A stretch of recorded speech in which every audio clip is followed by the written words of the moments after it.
जय हिंद फ्रेंड्स, आप सभी का स्वागत है हमारे यूट्यूब चैनल पे। दोस्तों, आज आप सभी को set number 2 UGC net JRF परीक्षा प्रथम प्रश्न पत्र हम कराने जा रहे हैं, जिसका नाम है शिक्षण और शोध अभिवृत्ति प्रश्न पत्र नंबर 1। जो है प्रीवियस ईयर क्वेश्चन पेपर, इसमें हम आपको बताएंगे कि यह हम आपके सामने जो सेट नंबर 2 है, यह एक प्रीवियस ईयर क्वेश्चन पेपर है, जो आपको पूरा हम एक नंबर से 50 क्वेश्चन तक बताएंगे। और इसमें जो मैथमेटिकल क्वेश्चन है उसको दोस्तों हम सॉल्व नहीं करेंगे, आप लोग इसका PDF दे देंगे, आप लोग उसको देख लीजिएगा। तो चलिए हम वीडियो को स्टार्ट करते हैं। इसमें देखिए, यहाँ पे एक जो है ग्राफ दिया गया है, प्रीवियस ईयर क्वेश्चन है, जो यहाँ पे डेट भी दिया गया है। इसमें है 6 दिसंबर 2023 द्वितीय पाली में हुआ था, और दिसंबर 2023 में।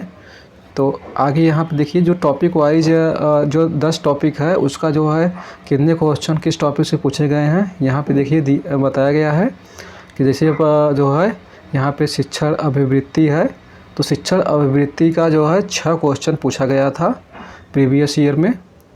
और इसी तरीके से सभी टॉपिक का जो है 3 क्वेश्चन 5 क्वेश्चन ऐसे इसमें मैक्सिमम 5 क्वेश्चन ये जो है पूछा जाता है। सभी टॉपिक से 5 क्वेश्चन लगभग क्वेश्चन आते हैं, थोड़ा सा 1-2 नंबर आगे पीछे हो जाता है। तो चलिए हम क्वेश्चन को शुरू करते हैं। पहला टॉपिक है हमारा शिक्षण अभिवृत्ति, और इसका पहला क्वेश्चन हम देखते हैं। पहला क्वेश्चन जो है अभिकथन से है, कथन से है, जो है स्टेटमेंट से है। कथन फर्स्ट की बात करते हैं। कथन फर्स्ट है हमारा, अधिगम को सामाजिक निर्मिति के रूप में भी माना जाता है। दूसरा कथन है, सामाजिक निर्मिति सामाजिक रूप से अपेक्षित व्यवहार के विकास द्वारा अभिलक्षणित होती है।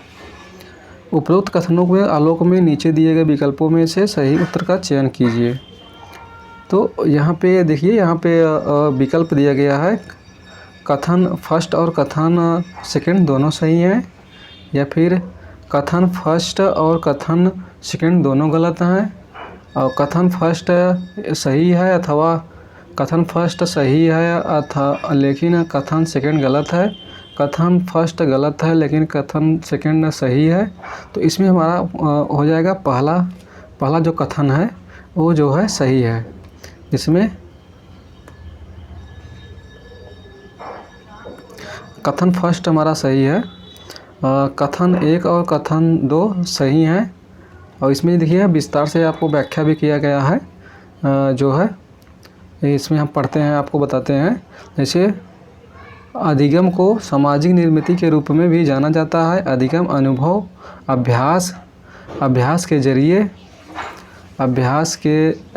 व्यक्ति के व्यवहार में होने वाले बदलाव या सुधार को कहते हैं। यह एक सतत चलने वाली प्रक्रिया है। सामाजिक संज्ञानात्मक सिद्धांत संज्ञानात्मक, व्यवहारिक और पर्यावरण निर्धारकों के बीच निरंतर पारस्परिक संबंध में व्यवहार की व्याख्या करता है। यह इस बात को जोर देता है कि लोग दूसरों को देखकर अधिगम करते हैं, लेकिन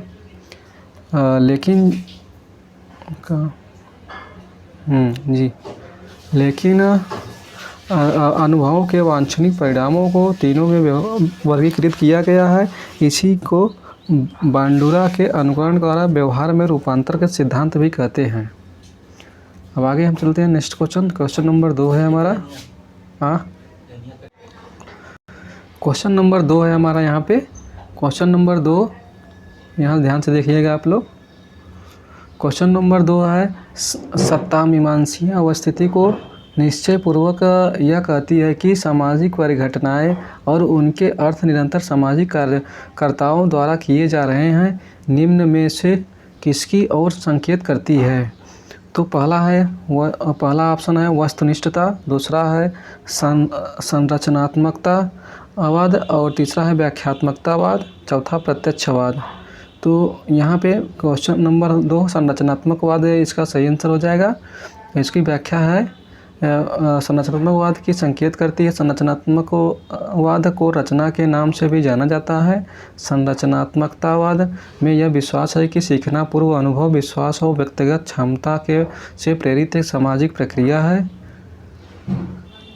तो अब चलते हैं तीसरे नंबर क्वेश्चन पे। तीसरा नंबर क्वेश्चन हमारा है कथन नंबर फर्स्ट। कथन नंबर फर्स्ट है हमारा, कार्ल रोजर्स शिक्षण के गैर निर्देशात्मक मॉडल के प्रतिपादक हैं। सेकंड 2, रोजर्स ने अधिगम के साधन के रूप में चिकित्सा उपचार संबंधी अपने विचार को शिक्षा जगत के पुरस्थापित किया। इसका देखते हैं, उपरोक्त कथनों के आलोक में नीचे दिए गए विकल्प का सही उत्तर का चयन कीजिए। कथन फर्स्ट है हमारा, पहला है कथन फर्स्ट और कथन दोनों सही है। दूसरा, कथन फर्स्ट और कथन दोनों गलत हैं। तीसरा है कथन एक सही है लेकिन कथन सेकंड गलत है। चौथा, कथन फर्स्ट गलत है लेकिन कथन सेकंड सही है। इसका हो जाएगा हमारा पहला आंसर इसमें सही हो जाएगा और दोनों कथन सही हैं। यहाँ पे दोनों कथन के देखिए व्याख्या किया गया है। आपको ये PDF दे दूंगा, इस व्याख्या को आप लोग ज़रूर पढ़िएगा क्योंकि ये व्याख्या बहुत ही इम्पॉर्टेंट है। आप चलते हैं हम तीसरे नंबर क्वेश्चन पे। तीसरा हो गया, चौथे नंबर क्वेश्चन की बात करते हैं। चौथा क्वेश्चन है हमारा, निम्नलिखित में से किसी अच्छे उत्तम परीक्षण की विशेषताएं हैं। तो इसमें है A वस्तुनिष्ठता, B वैधता, C व्यापकता समग्रता, D नैदानिकता और E व्यवहारपरकता। नीचे दिए गए विकल्पों में से सही उपयुक्त उत्तर का चयन कीजिए। इसमें जो है A B C D E ये सब चार के पाँचों सही हैं और इसमें है हमारा आंसर नंबर 2। और फिर उसके बाद में हम आते हैं क्वेश्चन नंबर 5 में। क्वेश्चन नंबर सूची, इसमें सूची दिया गया है, सूची 1 सूची सेकंड से मिलान कीजिए करने के लिए। तो आपको हम इसमें बता देते हैं, इसका जो सही मिलान जो है इसको हम बता देते हैं। इसमें है जो है योजना की तैयारी, नंबर 4 में है मिलान है शिक्षण अनुदेशात्मक परिणाम निर्धारण और अनुदेश विद्यार्थी के साथ संवाद स्थापित करना और कक्षा परिवेश वातावरण, अधिगम हेतु संस्कृति स्थापित करना, व्यवसायिक उत्तरदायित्व शिक्षण पर संचित करना। ये हमारा आंसर हो जाएगा। उसके बाद में हम आते हैं 6 नंबर क्वेश्चन पे। 6 नंबर क्वेश्चन हमारा यहाँ आपके सामने है। यहाँ पे देखिए 6 नंबर क्वेश्चन, विश्व के बारे में सामान्य ज्ञान एवं तथ्यों हेतु मेमोरी एवं तर्क नियम हेतु मेमोरी का प्रयोग अन्य तथ्यों को निगमित करने की किया गया है, उसे कहा जाता है। तो इसका अर्थ आंसर हो जाएगा, पहला है अस्थायी मेमोरी, दूसरा अर्थी मेमोरी, तीसरा अनुसंकेतक मेमोरी, चौथा है सामान्य मेमोरी। तो इसका आंसर हो जाएगा दूसरा नंबर जो है अर्थी मेमोरी। ठीक है, अब उसके आगे हम आते हैं 7 नंबर क्वेश्चन पे। इसमें से 6 क्वेश्चन हमारा एक टॉपिक से था जो शिक्षण अभिवृत्ति से। अब उसके बाद में सेकंड टॉपिक आ गया है शोध अभिवृत्ति। 7 नंबर क्वेश्चन इसमें हम देखते हैं। 7 नंबर क्वेश्चन है, निम्नलिखित में से ग्रंथपरक सॉफ्टवेयर की पहचान कीजिए। ए है टर्निटिन, बी है समापन टिप्पणी एंड नोट, सी है संदर्भ प्रबंधक रेफरेंस मैनेजर, डी है मेंडले। नीचे दिए गए विकल्पों में से सही उत्तर का चयन कीजिए। इसमें जो है ABC या फिर BCD या फिर ABD या चौथा नंबर ACD। इसका आंसर हो जाएगा 2 नंबर जो है BCD, और जो है B सही है, C सही है, D सही है। ये टर्निटिन ये नहीं, गलत है ये। उसके बाद में हम आगे आते हैं 8 नंबर क्वेश्चन पे। 8 नंबर क्वेश्चन है हमारा दोस्तों, यहाँ पे मात्रात्मक शोधकर्ताओं की मुख्य व्यस्तताएं निम्न हैं। मात्रात्मक शोधकर्ताओं की मुख्य व्यस्तताएं निम्न हैं। पहला है मापन, A मापन, B कार्यता, C सामान्यीकरण, D पुनरावृत्ति। उपरोक्त कथनों के आलोक में नीचे दिए गए विकल्पों में से वो सबसे उपयुक्त उत्तर का चयन कीजिए। इसमें 1 नंबर है AB, दूसरा है BCD, तीसरा है ACD, चौथा है ABCD। तो इसका चौथा नंबर ABCD ये हमारा आंसर सही हो जाएगा। इसे मात्रात्मक शोधकर्ता की व्यस्तता है। इसमें A मापन सही है, B कार्यता, सामान्यीकरण और पुनरावृत्ति, ये चारों सही हैं। उसके बाद हम आते हैं 9 नंबर क्वेश्चन पे। 9 नंबर क्वेश्चन पे कथन दिया गया है यहाँ पे। कथन फर्स्ट है ASPSS दत्त विश्लेषण के लिए एक मुक्त स्रोत सॉफ्टवेयर है। और कथन सेकंड है टर्निटिन सांख्यिकीय दत्त विश्लेषण के लिए एक अत्यधिक उपयोगी सॉफ्टवेयर है। तो इसका जो है आइए देखते हैं वो ऑप्शन क्या दिया गया है। तो इसमें पहला है कथन एक और कथन दोनों सही हैं, या फिर कथन ए फर्स्ट और कथन सेकंड दोनों गलत हैं, या फिर कथन फर्स्ट सही है लेकिन कथन सेकंड गलत है, या फिर कथन फर्स्ट गलत है लेकिन कथन सेकंड सही है। तो इसका ऑप्शन हो जाएगा 2 नंबर, कथन फर्स्ट और कथन सेकंड दोनों गलत हैं। और इसमें सही क्या है यहाँ पे देखिए, सही जो है उसको यहाँ पे बताया गया है किस तरीके से। इसी व्याख्या में SPSS या सामाजिक विज्ञान के लिए IBM द्वारा विकसित एक स्प्रेडशीट प्रोग्राम है जिसका उपयोग सांख्यिकी विश्लेषण के लिए किया जाता है। यह सन 1968 में जारी किया गया था तथा सबसे पुराने सांख्यिकी सॉफ्टवेयर प्रोग्रामों में से एक है। और टर्निटिन एक वेब आधारित साहित्यिक चोरी का पता लगाने और मौलिकता जांच करने के उपकरण है जो प्रस्तुत लेखन की तुलना में छात्रों, कार्यों, वेबसाइट, पुस्तकों और लेखों के एक बड़े डेटाबेस से करता है। टर्निटिन मौजूदा स्रोतों को समानता के पहचान कराता है और एक समानता सूचकांक और रिपोर्ट प्रदान करता है जो दिखाता है कि साहित्यिक चोरी कहाँ हुई है। और उसके बाद में हम आ जाते हैं अब क्वेश्चन नंबर हमारा जो है अब तीसरे टॉपिक पे आ जाते हैं, बोध। तीसरा टॉपिक है बोध। यह एक गद्यांश दिया हुआ है। इस गद्यांश के माध्यम से 5 क्वेश्चन पूछे गए हैं।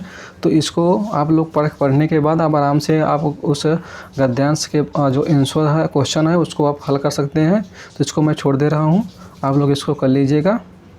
अब फिर आते हैं हम यहाँ पर, देखिए सब उसी से पूछा गया है।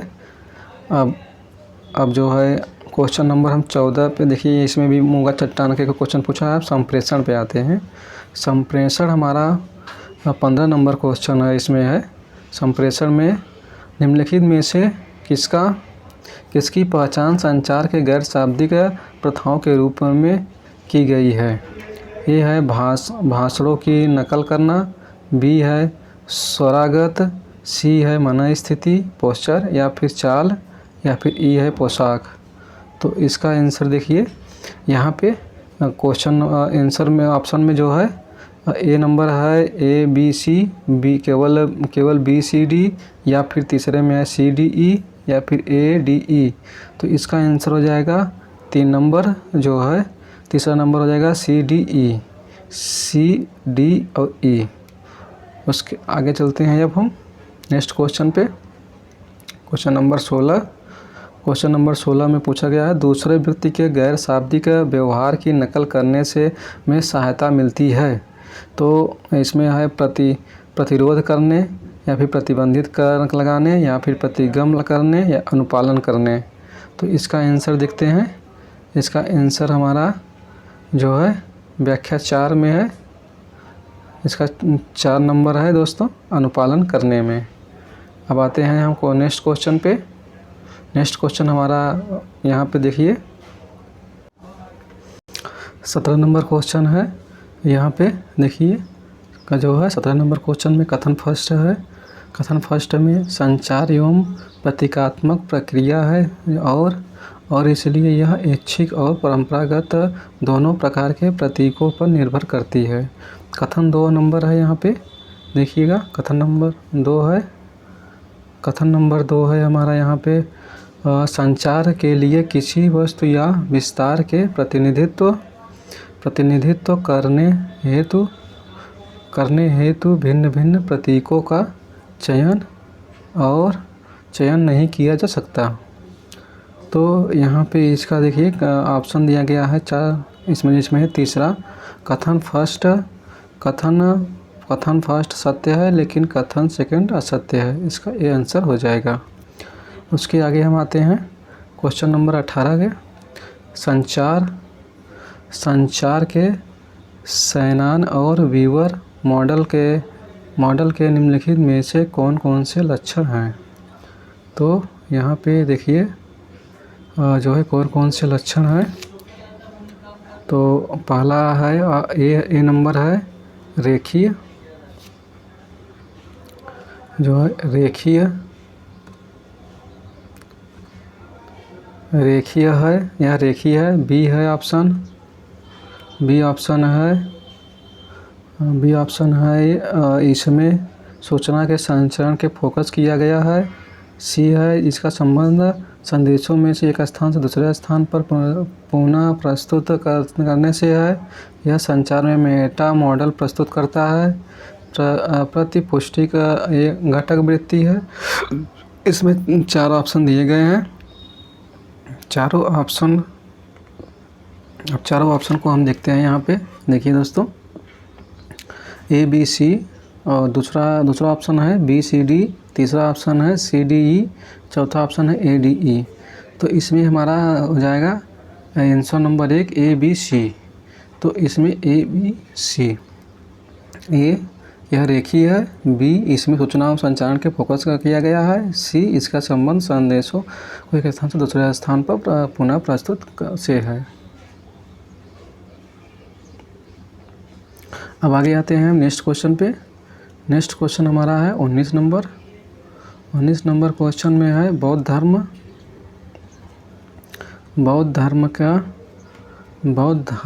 में संचार संचार का एक सुविकसित मॉडल है। तो इसका जो है अंतःवैयक्तिक जो है मॉडल है। और उसके बाद में आते हैं 20 नंबर क्वेश्चन पे। 20 नंबर हमारा यहाँ पे मैथमेटिकल आ गया। मैथमेटिक्स इसको आप लोग कर लीजिएगा। इसमें है जो है रीजनिंग पूछा गया है, रीजनिंग है। उसके बाद मैथ है, क्वेश्चन है। अब आगे हम आते हैं मैथ को आप लोग इसको आप कर लीजिएगा। उसके बाद में हम आते हैं 26 नंबर क्वेश्चन पे। 26 नंबर का टॉपिक है 6 टॉपिक है युक्ति युक्त तर्क। यह तर्क व से संबंधित क्वेश्चन है। 26 नंबर क्वेश्चन देखिए, निम्न में से कौन से कथन तार्किक रूप से तुल्य हैं। ए नंबर है समस्त गैर कॉपी गैर बंदर होते हैं।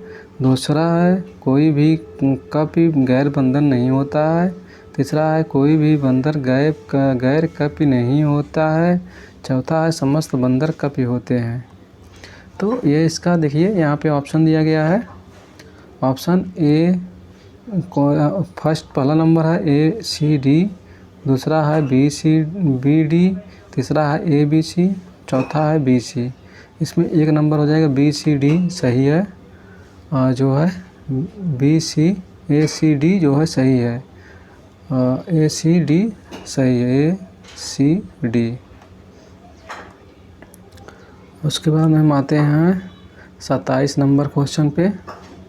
27 नंबर क्वेश्चन यहाँ पे आपको दिया गया है विरोध वर्ग के अनुसार यदि कथन समस्त कपि स्तनधारी होते हैं और सत्य के रूप में प्रदत्त होते हैं, निम्न में से किन कथनों के असत्य होने से तत्काल अनुमान लगाया जा सकता है। ए ऑप्शन है कोई भी कप स्तनधारी नहीं होता है। कुछ कप स्तनधारी होते हैं, कुछ स्तनधारी कपि होते हैं, कुछ कप स्तनधारी नहीं होते हैं। तो यहाँ पे ऑप्शन है हमारा तीसरा नंबर ए और डी। ए और डी इसमें सही है, ए और डी। अब आते हैं नेक्स्ट क्वेश्चन पे। 28 नंबर क्वेश्चन है। नीचे 2 कथन दिए गए हैं, अभिकथन देखते हैं। अभिकथन ए तर्कशास्त्र के शास्त्रीय भारतीय दृष्टिकोण के अनुसार अग्नि शीतल होती है क्योंकि यह एक पदार्थ है। युक्ति दोषपूर्ण है। और ऑप्शन नंबर 2 का अभिकथन और हो गया। और उसके बाद में हम देखते हैं आगे रीजन क्या है। तर्कशास्त्र के शास्त्रीय भारतीय दृष्टिकोण के अनुसार अग्निशील होती है क्योंकि यह एक पदार्थ है। युक्ति में एक माध्यम है, एक मध्य पद अंतर्विष्ट है जो अनन्य नहीं है। इसका ऑप्शन जो है यहाँ पे दिया गया है ए और आर। ए सत्य है लेकिन आर असत्य है। इसका 3 नंबर सही हो जाएगा। ऑप्शन ए सत्य है लेकिन आर असत्य है। अब आगे आते हैं नेक्स्ट क्वेश्चन पे 29 में है विरोधी वर्ग के अनुसार निम्न में से कौन से प्रतिज्ञप्तियाँ व्याज्ञाती है। तो ए नंबर है समस्त पक्षी कपि होते हैं। कोई भी पंछी कपि नहीं होता है। कुछ पक्षी कपि होते हैं, कुछ पंछी कपि नहीं होते हैं। तो इसका ऑप्शन जो है यहाँ पे देखिए, इसका ऑप्शन दिया गया है फर्स्ट केवल सी डी, ये केवल ए सी या फिर बी सी या फिर बी डी। तो इसका ऑप्शन हो जाएगा 3 नंबर बी और सी। बी और सी इसका सही है। अब आगे आते हैं नेक्स्ट क्वेश्चन पे। 30 नंबर क्वेश्चन है हमारा। यहाँ पे देखिए, या तो आप मुझे अवकाश हेतु लास वेगास जाने दें अथवा मैं अपने शेष जीवन पर्यंत दुखी रहूँगा। मुझे विश्वास है कि आप मुझे दुखी नहीं देखना चाहते हैं, अतः आपके पास स्पष्ट निर्णय है कि आप मुझे अवकाश हेतु लास वेगास जाने की अनुमति दें। इस कथन में कौन सा दोष है? इस कथन में कौन सा दोष है? तो इसमें है मिथ्या द्विभाजन। इसका 2 नंबर, ऑप्शन नंबर 2 इसका सही हो जाएगा। नेक्स्ट क्वेश्चन पे इसमें आंकड़ों का है जो ग्राफ जो पूछा जाता है, इसको आप लोग पढ़ लीजिएगा ग्राफ ऑप्शन जो है, और उसके बाद में ग्राफ के माध्यम से आप इसको सॉल्व कीजिएगा। आते हैं हम नेक्स्ट क्वेश्चन पे। अरे राजा, इतना राजा ये यहाँ पे टॉपिक नंबर 8 है, जिसमें है सूचना और संचार प्रौद्योगिकी। इसका क्वेश्चन जो है 36 नंबर। सूची फर्स्ट के साथ सूची सेकंड में मिलान कीजिए। यहाँ पे आप आगे में चलते हैं। यहाँ पे जो मिलान हुआ है उसको हम दिखाते हैं, बताते हैं। जो है जिसमें है आगत यंत्र। यहाँ पे देखिए, आगत यंत्र और सर्वाधिक उपयुक्त प्रयोग। बार कोड रीडर, यह एक मॉल में विक्रय बिंदु POS टर्मिनल पर खाद्य वस्तु से डेटा इनपुट हेतु। दूसरा है माइक्रोफोन प्रस्तुति के ऊपर स्वर रचना हेतु। स्कैनर कंप्यूटर के हार्ड कॉपी छवियों की प्रविष्टि हेतु। माउस सॉफ्टवेयर में मेन्यू को मदों का चयन। बहुत ही आसान क्वेश्चन था। उसके बाद हम आते हैं आगे 37 नंबर यहाँ पे देखिए जो है मैथमेटिकल है। इसको आप लोग मैं PDF दे दूँगा, उसमें आप लोग देख लीजिएगा। फिर आगे है 38 नंबर क्वेश्चन में है कथन फर्स्ट, भारत में इंटरनेट का विनियमन नहीं होता है, अतः सूचना पक्षपाती अथवा गलत हो सकती है। कथन सेकंड है internet world wide web WWW द्वारा प्रदान की जाने वाली सेवाओं से एक है। तो इसमें है कथन जो है, इसमें जो है तीसरा नंबर है कथन जो है तीसरा नंबर ऑप्शन। इसमें कथन फर्स्ट सही है लेकिन कथन सेकंड असत्य है। आगे आते हैं हम नेक्स्ट क्वेश्चन पे 39 नंबर मैथमेटिकल है, इसको आप लोग देख लीजिएगा। उसके बाद आए हम 39 हो गया। उसके बाद में हम 40 नंबर क्वेश्चन की बात करते हैं। 40 नंबर क्वेश्चन है हमारा, यहाँ पे देखिए 40 नंबर क्वेश्चन है जो है ICT के संबंध में निम्न में से कौन सा या से कथन सही है। तो इसका ऑप्शन है ए है कोडीकरण के डाटा के अस्त व्यस्त करना है, जिसके द्वारा कंप्यूटर वायरस नष्ट कर दिए जाते हैं और कंप्यूटर प्रणालियों द्वारा अनधिकृत अभिगम को रोका जाता है। बी है पोस्टर के आकार की दृष्टि से माइक्रोब्लॉग अत्यधिक प्रतिबंधित होता है और इसे निर्मित करना अत्यधिक कठिन होता है।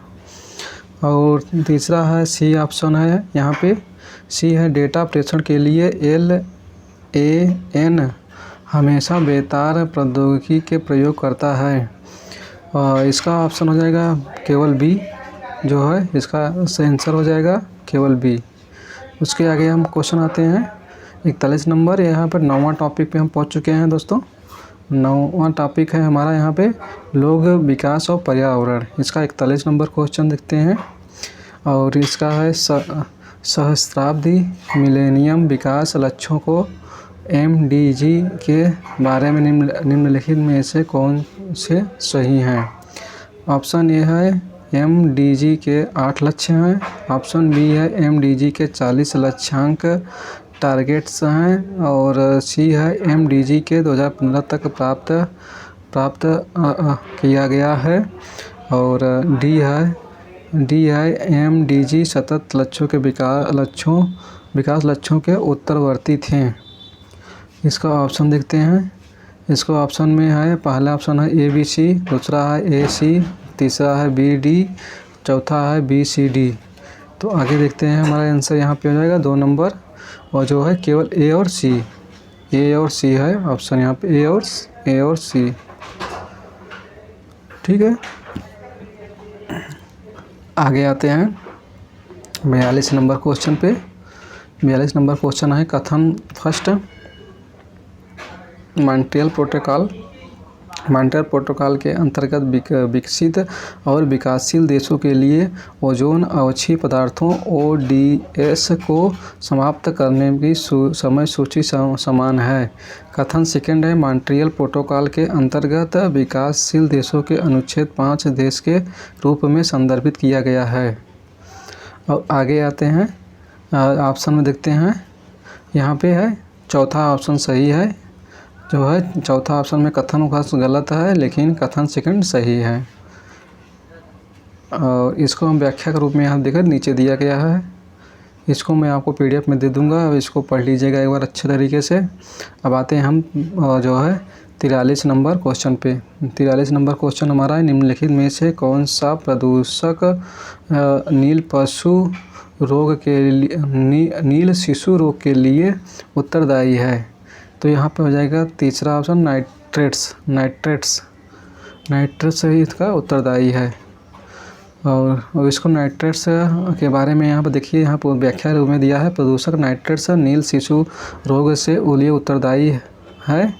नील शिशु रोग के सबसे आम कारण नाइट्रेट के दूषित पानी से है या ऐसा पेय है जो नाइट्रेट युक्त पानी से बना होता है। पीने के बाद शरीर द्वारा नाइट्रेट्स के परिवर्तन नाइट्राइट में होता है। नाइट्रेट के उच्च स्तर वाले पानी पीने से ये नाइट्रेट संदूषित पानी के साथ बनाए गए खाद्य पदार्थों को खाने के बच्चों में ऑक्सीजन की कमी के कारण गंभीर स्वास्थ्य स्थिति हो सकती है। इसकी विशेषता नीलिया बैंगनी झलक के साथ त्वचा का रंग, जिसे सियानोसिस भी कहा जाता है। 44 नंबर क्वेश्चन पे आते हैं। 44 नंबर क्वेश्चन है हमारा निम्नलिखित में से कौन सा चिरस्थायी जैविक प्रदूषकों में POP का उदाहरण है। POP का उदाहरण कौन सा है। ऑप्शन ए है डायोक्सिन्स, दूसरा है पॉलीक्लोरिनेटेड बेंजीन्स, तीसरा है फार्मल्डिहाइड, डी है आर्गेनोक्लोरीन कीटनाशक, चौथा है फ्यूरांस। तो इसमें है हमारा जो है ऑप्शन बी सही हो जाएगा, ABDE। इसमें केवल सी गलत है, बाकी सभी सही हैं। अब आगे आते हैं क्वेश्चन नंबर नेक्स्ट पे। हम नेक्स्ट क्वेश्चन हमारा है 45 नंबर। अब 45 नंबर क्वेश्चन की बात करते हैं दोस्तों। निम्नलिखित में से कौन ओजोन परत के विनाश के लिए उत्तरदायी नहीं है। तो इसका ऑप्शन हो जाएगा तीसरा डिऑक्सिन्स उत्तरदायी नहीं है। बाकी CFC और हेलेंस और या फिर HCFC ये जो है उत्तरदायी हैं। और आगे आते हैं नेक्स्ट क्वेश्चन पे। हम आ गए हैं 10वें नंबर टॉपिक पे। 10वें नंबर टॉपिक पे देखिए यहाँ पे 46 नंबर हमारा क्वेश्चन है। 46 नंबर क्वेश्चन में दिया गया है भारत के विभिन्न सरकारी विभागों एवं एजेंसियों के अंतर्गत निम्न में से कौन से स्वायत्त शोध संस्थाएं हैं। ए है वैज्ञानिक व औद्योगिक अनुसंधान परिषद, बी है भारतीय समाज विज्ञान अनुसंधान परिषद, सी है भारतीय खगोल भौतिकी संस्थान, डी है institute of clinical research India, E है भारतीय जैव विज्ञान व अनुसंधान परिषद।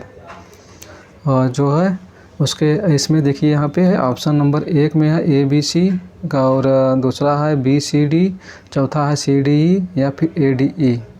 इसको ऑप्शन में आंसर इसका है जो है इसका ऑप्शन जो है सी नंबर है ABC।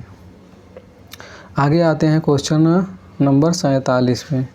47 नंबर क्वेश्चन है हमारा यहाँ पे, लॉर्ड ऑकलैंड के विशाल जनसंख्या वाले स्थानों में निम्न में से कौन से स्थान है जो विचार का समर्थन किया था। तो इसका हो जाएगा दूसरा ऑप्शन सही हो जाएगा केंद्रीय महाविद्यालय। 48 नंबर क्वेश्चन की बात करते हैं।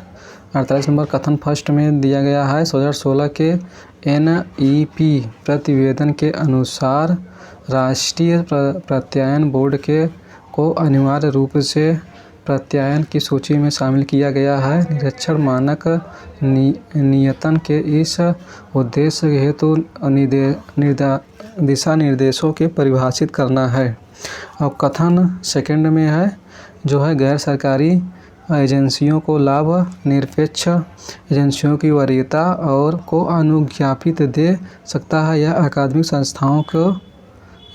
संस्थाओं का वास्तविक मूल्य करेगी। तो इसका आंसर हो जाएगा हमारे सामने फर्स्ट नंबर कथन 1 और कथन 2 दोनों सही है। अब आगे आते हैं हम क्वेश्चन नंबर 49 पे। तो क्वेश्चन नंबर 49 हमारा स्वतंत्रता पूर्व दिल्ली के लेडी इरविन महाविद्यालय की स्थापना निम्न में से किसके शिक्षण हेतु की गई थी। तो यहाँ पे देखिए 4 ऑप्शन दिया गया है। तो इसका आंसर जो है चौथा नंबर हो जाएगा जो है शैक्षिक शोध के लिए।